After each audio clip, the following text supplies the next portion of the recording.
Samsung's next flagship, the Galaxy S26 Edge, is back in the spotlight thanks to a fresh batch of leak renders. The images suggest Samsung is preparing one of its biggest design changes in years. Here's your first look at the Samsung Galaxy S26 dummies, and it looks like Samsung is going with a design very similar to the iPhone 17 Pro. The S26 Edge keeps things clean with slim, uniform bezels and a centered punch-hole selfie camera. The thickness of the S26 Edge is 5.5mm. The phone will feature a 6.7-inch display. It will be in a AMOLED panel with a 120Hz refresh rate. The Galaxy S26 Edge will power by Snapdragon 8 Elite Gen 5.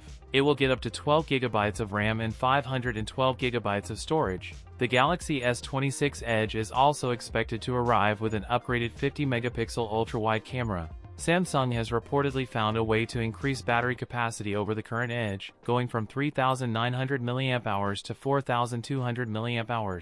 That's it for today's video. If you enjoyed it, don't forget to like, comment, and subscribe for more content. Thanks for watching, and I'll see you in the next one.